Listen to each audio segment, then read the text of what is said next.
दोस्तों ये मीशो का भी कभी-कभी सिस्टम समझ में नहीं आता है। ये ऐसे-ऐसे प्रोग्राम और टैब्स निकालता रहता है जो हमारे समझ के बाहर हो जाते हैं कभी-कभी।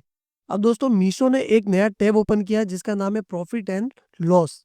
अब आई थिंक ये सभी सेलर के पैनल पे ये शो नहीं कर रहा होगा। दोस्तों ये जो प्रॉफिट एंड लॉस वाला टैब है ना, ये बिल्कुल हमारे यहाँ पे प्राइसिंग के नीचे आने वाला है, प्रॉफिट एंड लॉस। जैसे मैं इसके ऊपर क्लिक करता हूँ तो कुछ ऐसा डैशबोर्ड हमारे सामने ओपन हो जाता है। अब दोस्तों मैंने शुरुआत में बोला था कि मीशो के कुछ सिस्टम हमारे समझ में नहीं आते, वो इसीलिए मैंने बोला था कि मीशो का यही जो डेटा है ना, वो सेलर इनसाइट नाम के एक टैब के अंदर शो पहले से कर रहा था। लेकिन वहाँ पे क्या सिस्टम था कि हमारे से कुछ अमाउंट वो ले रहा था इसके बदले में, है ना? लेकिन ये प्रॉफिट एंड लॉस वाला जो टैब उन्होंने दिया है वो बिल्कुल फ्री ऑफ कॉस्ट है और हमारा सारा डेटा इसके अंदर शो कर देता है। दोस्तों ये टैब हमारे लिए बहुत यूज़फुल होने वाला है, क्योंकि अभी तक कैसा हो रहा था कि हमें ऑर्डर आ रहे थे, हम ऑर्डर डिस्पैच कर रहे थे, हम भेज रहे थे उनको, है ना? हम एडवर्टाइज़मेंट क्रिएट कर रहे थे, डिस्काउंट लगा रहे थे और बहुत कुछ एक्टिविटी यहाँ पे पैनल पे करते थे, लेकिन उनकी कभी रिपोर्ट हमारे सामने नहीं आती थी। है ना? कि कितना हम लोग स्पेंड कर रहे हैं एडवर्टाइज़मेंट के ऊपर। एक प्रॉपर रिपोर्ट होती है ना मंथली कि भाई ये चीज़ें हमने करी है पैनल पे 1 महीने में। तो दोस्तों ऐसा कुछ हमारे सामने कभी नहीं होता था। अब इसका बेनिफिट यही है कि मीशो ने पूरा उठा के डाल दिया यहाँ पे इस प्रॉफिट एंड लॉस वाले टैब के अंदर।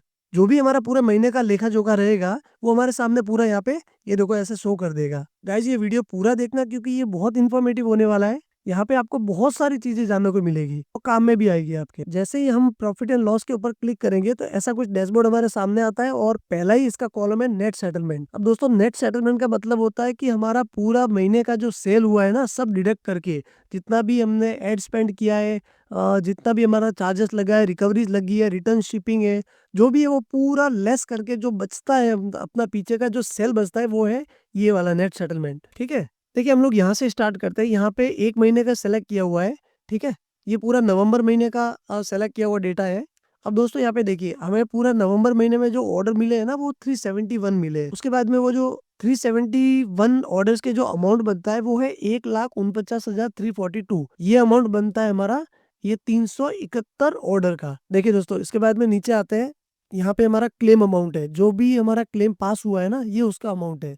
अब यहाँ पे देखिए एक छोटे सा आई के ऊपर मैं जब क्लिक करूँगा तो पूरा बायो आ जाएगा हमारे सामने कि ये जो 5 ऑर्डर के आपने क्लेम रेज़ किए थे, ये उसका अमाउंट है। ये हमारे ऑर्डर्स है और ये जो अमाउंट हमारा बन रहा है 371 ऑर्डर्स का, ये अमाउंट है और ये है हमारा क्लेम अप्रूवल। मतलब हमारी जो इनकम हुई है, टोटल जो सेल हुआ है वो है 1,50,931। ठीक है? यहाँ तक आ गया क्लियर? ये हमारा नेट सेटलमेंट है और ये हमारा टोटल जितने भी ऑर्डर आए हैं, ये उनका अमाउंट है। अब देखिए मेन चीज़ होती है यहाँ पे, ये जो टोटल कॉस्ट डिडक्शन है ना दोस्तों, ये मेन चीज़ है, ये सीखने जैसी है। देखिए सबसे पहले मैं चालू करता हूँ यहाँ से, ये जो रिटर्न शिपिंग कॉस्ट है ना, ये जो यहाँ पे लिखी है 41,044, है ना? अब ये पढ़ते ही सबके मन में क्या आएगा, सबके माइंड में क्या सवाल आएगा कि यार ये जो रिटर्न शिपिंग की जो कॉस्ट लगी है हमारे ऑर्डर्स पे, ये उसका अमाउंट है ना? हर कोई यही सोचेगा, इवन मैंने भी स्टार्टिंग में यही सोचा था। लेकिन दोस्तों एक चीज़ यहाँ पे समझिए, देखिए जैसे ही यहाँ पे आप आई बटन पे क्लिक करेंगे ना, तो देखिए यहाँ पे क्या लिखा हुआ है कि 74 ऑर्डर्स आपके रिटर्न हुए हैं। किसके अंदर से? 371 ऑर्डर्स के अंदर से। 371 ऑर्डर के अंदर से हमारा जो रिटर्न हुआ है, वो हुआ है 74 ऑर्डर। अब देखिए दोस्तों, ये जो 41,000 का हमें जो शिपिंग कॉस्ट लगा है ना, वो शिपिंग कॉस्ट नहीं है, चार्ज नहीं है। इसके अंदर हमारा जो ये जो ऑर्डर थे 74 ऑर्डर्स, उसकी वैल्यू भी इंक्लूड है। आप समझ गए मैं क्या बोल रहा हूँ? ये जो 41,000 जो अमाउंट है, इसके अंदर हमारा जो 74 ऑर्डर की जो अमाउंट थी वो भी इंक्लूड है और जो चार्ज लगा है हमें, शिपिंग चार्ज जो लगता है ना 160 170 ऐसा कुछ चार्जेस लगता है, वो भी इंक्लूड है। मतलब वो दोनों मिलाकर 41,000 है ना? काफ़ी जने टेंशन में आ जाएँगे कि यार 41,000 हमारा शिपिंग चार्जेस लग गया और काफ़ी लोगों ने सोचा भी होगा आई थिंक, ठीक है? ये समझ में आ गया? अब दूसरे पे आता है आरटीओ शिपिंग कॉस्ट, 0 होता है, हम सबको पता है ना? नीचे आता है एक्सचेंज शिपिंग कॉस्ट, ये जो शिपिंग कॉस्ट है ये भी सेम है, 4 ऑर्डर हमारा एक्सचेंज हुआ है और आई थिंक ये जो 485 अमाउंट है, ये ऑर्डर्स का नहीं है, ये आपका जो शिपिंग चार्ज लगा है आपका, जो एक्सचेंज के पीछे आपका जो कॉस्ट लगा है, ये वो है। दोस्तों समझ गए आप? यहाँ पे तो हमारा पूरा इंक्लूड है। यहाँ पे जो 74 ऑर्डर का अमाउंट बन रहा था वो भी इंक्लूड है, लेकिन यहाँ पे जो एक्सचेंज शिपिंग कॉस्ट लगी है वो है 485, राइट? उसके बाद में आता है एडवर्टाइजमेंट कॉस्ट।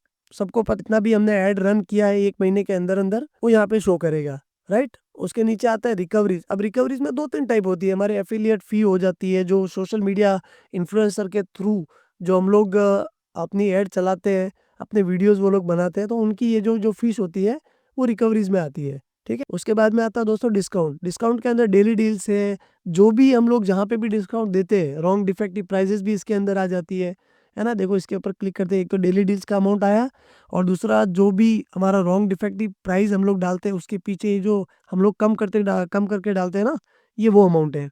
ठीक है? उसके बाद में टैक्सेस है, तो उसमें टीसीएस, टीडीएस कोई समझने जैसा है नहीं। दोस्तों ये चीज़ आई होप आपको समझ में आ गई होगी, क्योंकि ये जो रिटर्न शिपिंग कॉस्ट है, एक तो ये समझने वाली चीज़ है। अब दोस्तों फ़ायदा क्या होता है कि एक चीज़ हमारे पकड़ में आ जाती है कि यार हमने एडवर्टाइज़मेंट इतना रन किया हुआ है ना? हमारे डिस्काउंट जो लगे वो इतने लगे हुए हैं, रिकवरीज़ इतनी हुई है। एक चीज़ हमारे पकड़ में आ जाती है, हम पूरा आराम से इन डेटा को समझ सकते हैं, राइट? दोस्तों यहाँ से जब मैं नीचे स्क्रॉल करूँगा थोड़ा, तो हमारे सामने पूरा कैटलॉग वाइज़ समरी यहाँ पे शो कर रहा है कि आपको कितने ऑर्डर्स मिले, कौन से कैटलॉग के अंदर मिले, कितने रिटर्न्स हुए, ये पूरा कैटलॉग वाइज़ हमारे सामने डेटा आ जाता है। अभी आप वन बाय वन उसको आप चेक करते जाना, आपको समझ में आ जाएगा। अब दोस्तों एक और चीज़ मैं आपको बताऊँगा कि ये वाला जो मीशो ने कॉलम दिया है ना, ये भरपूर कन्फ्यूज़न वाला कॉलम है ना? ये वाला जो कॉलम है ना, ये मेरे को भी इतना समझ में नहीं आया है। अब ये वाला जो कॉलम है ना, इसके लिए मैंने कम से कम आज 10 दिनों से कंटिन्यू उनसे कॉन्टैक्ट करने की ट्राई कर रहा हूँ कि मुझे प्रॉफ़िट एंड लॉस वाले टैब के अंदर कुछ जगह पे कन्फ्यूज़न है, बट उनकी साइड से कोई रिप्लाई नहीं आ रहा। आई थिंक जो भी वहाँ पे बैठे हैं उनको भी शायद नहीं पता होगा अभी। बाकी मैं शॉर्ट वीडियो बना के वहाँ पे डाल दूँगा। क्योंकि यहाँ पे देखो करंट प्राइस 405, फिर यहाँ पे रिटर्न एंड एक्सचेंज 148 माइनस करके बैंक सेटलमेंट 236 दिया। अब ये किस बेस पे लिया मेरे को भी नहीं पता। ठीक है? तो फिलहाल इसको इग्नोर करो। हमारे काम की चीज़ ये वाली है पूरी। ठीक है? नीचे आते हैं। अब यहाँ पे देखिए राइट साइड में इन्होंने क्या किया है कि इंक्रीज़ अर्निंग, यहाँ पे हमें झांसा देने वाला काम किया है मीशो ने कि देखिए, इन्होंने कहा कि अगर आपको ऑर्डर बढ़ाने हैं ना, तो ये काम करिए। अब ये काम कौन से हैं वो मैं बताता हूँ आपको। ठीक है? इंक्रीज़ ऑर्डर पे क्लिक करेंगे। जो प्रीपेड ऑर्डर होते हैं उनके पीछे हम लोग कुछ डिस्काउंट देते हैं 10-5 रुपए।